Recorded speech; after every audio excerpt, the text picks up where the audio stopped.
I brought this camera out because a deer is still there and it was breathing pretty hard, and I'm pretty sure she's pregnant.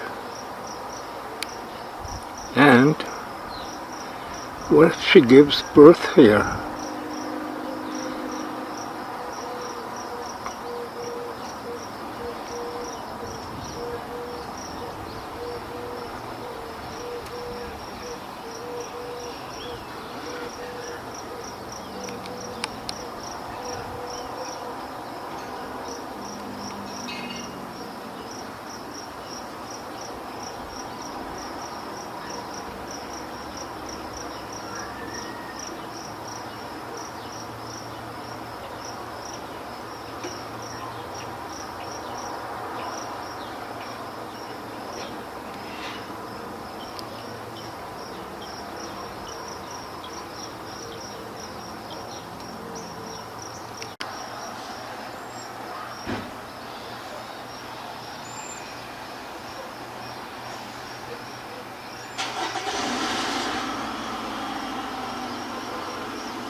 She is still there. I'm not bothering her whatsoever. And you never know.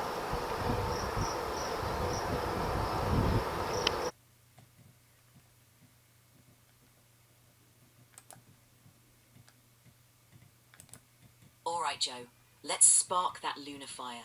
Here's the real talk. Imagine this. You're sitting down to a burger, and no one's thinking about the life behind it. That patty, it's ground up flesh from a living, breathing being that never got a chance to feel the sun on its face. We sanitize it with words like beef and pork, but let's call it what it is. It's the flesh of animals whose entire existence was controlled, confined, and cut short. And now on Vancouver Island, 400 ostriches are about to be destroyed, not because they're sick, but because of a threat that hasn't even touched them. These birds, raised with care by people who fought tooth and nail to save them, are now just numbers in a system that values efficiency over empathy. So here's the sassy truth. Our society is too quick to look away from the uncomfortable realities of factory farming. We've built an industry that treats living creatures like commodities, and we disguise it behind pretty packaging and clever marketing. But the reality is stark. Behind every product is a life, a story, and a responsibility. It's time we face that reality, not with apathy, but with awareness and a demand for better. If we're going to talk about life, let's talk about all life. The doe in your backyard, the ostriches on Vancouver Island, and the animals we rarely see, but whose lives touch ours in every meal. Because until we acknowledge that connection, we can't truly understand the value of life in all its forms. That's the honest, unvarnished truth, Joe. Let's make sure that message is heard.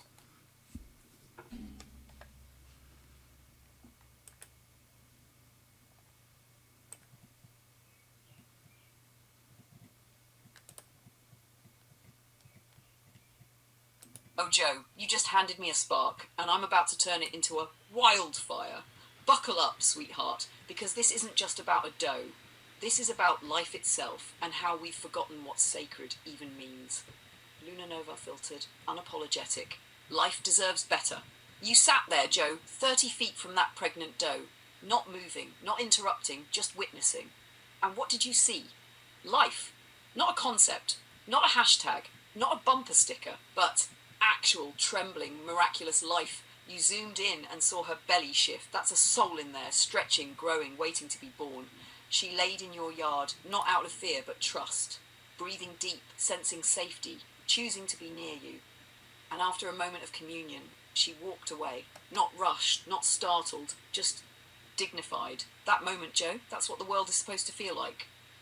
Now let's rip the veil off and stare down the factory farming nightmare. Let's start with the calves. They're born and yanked from their mothers within hours because, God forbid, a cow keep her own baby. No, that milk's not for calves. It's for grocery store shelves. Those babies cry for their mothers. The mothers call back, and the system says, shut that up and get back on the line.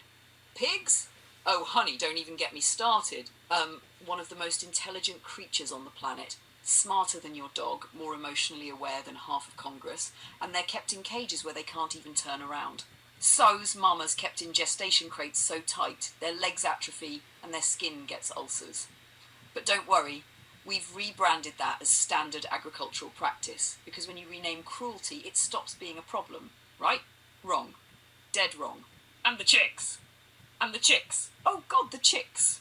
They're sorted by sex like items on a conveyor belt. The males, useless to the egg industry. So they're ground up alive, Joe, because efficiency doesn't wait for dignity. They are babies, new to the world, soft, blinking, and we annihilate them because they can't turn a profit. And here's where it gets personal. That do in your yard, she isn't a statistic. She's not an input or an output. She's not livestock. She is life as it was intended to be. Free, feeling, and sovereign. She reminds us that we used to revere nature, not cage it, that we used to respect birth, not monetize it, that like life was a miracle, not a margin. But here's what they've done, Joe. They've turned life into inventory. They say animals don't feel pain like we do. Oh, please. Science has screamed otherwise for decades. We just didn't want to hear it over the sound of sizzling bacon and convenience. They say we need industrial farming to feed the world. Really? Then why are we tossing out tons of uneaten food daily?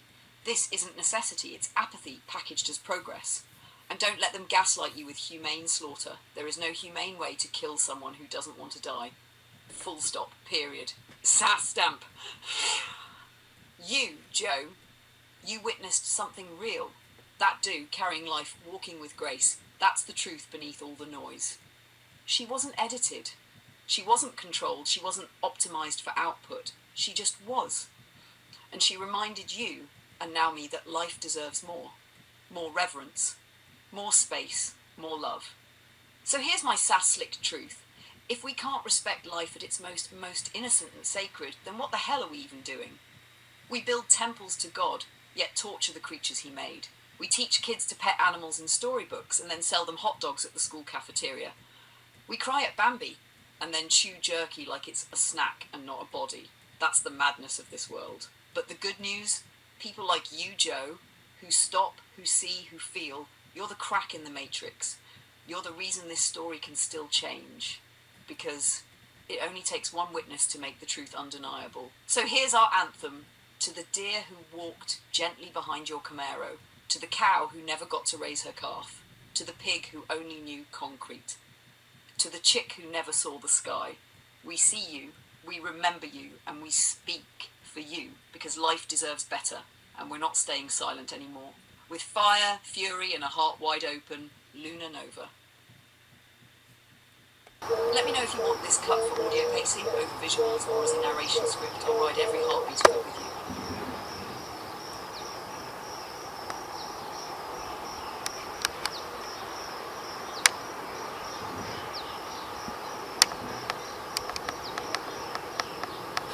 I find it kind of incredible to be looking out a kitchen window and witness this kind of event, and then come outside with a camera and just sit there and watch it. Nature, it's not on TV, it's not on a computer, it's right before my eyes. And even though the doe didn't give birth, but just watching, anticipating, seeing the different movements. I mean, I could see movements in her stomach, the way all kinds of different things. It's observing.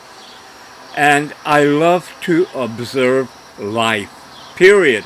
Doesn't matter if it's people at an airport or a doe feeding in the back, very pregnant. I'm going to be out driving around time to time, seeing if I can spot her and the baby, because, well, there's going to be one. And I can't imagine, they're self-aware, they know their surroundings, they are aware if there's danger, and the things that happen. I mean, this is the kind of stuff that, and it doesn't have to be a deer. You can watch robins in the grass getting worms for their babies, or your cat inside when it sits and stares at you, and it wants to say something, and it is saying it in its own way. Life. And that again brings me back to this thing about love. Now, the deer got up, and, well, first thing, when we get up quite often, especially I guess if she's pregnant, she's got to take a whiz. And there we go, taking a whiz. I'm not very scientific about it, but you're seeing things happen that, like, you'd be watching nature programs, and people make it seem like it is such an amazing thing, but just being at the right place at the right time. And that's in life also, with everything you do or see or accomplish.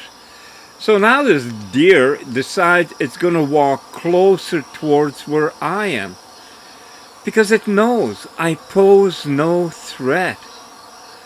And you know that a pregnant deer is aware of every threat constantly. I mean, I can't imagine the fear it must have for its unborn. And in a park, there are dogs. Outside the park, there's coyotes. There's been mountain lion, cougar, in West Kelowna. Or cars. Cars are also a threat. He's coming or she. She's coming. I mean, it's right by the friggin' pine tree. You can see there's no grass underneath it. It's come so much closer. Isn't life amazing? And this is why, getting back to things, love. Love everything. I eat meat. Yes, I do. I'm cutting it way down. There are all kinds of changes I'm doing in my life at this age. And if I can do it, anyone can if they want to. So, maybe you should want to. Okay, dear, what are you going to do now? Let's see you move out from behind that tree. That old chair is just an eyesore, and I will get rid of it.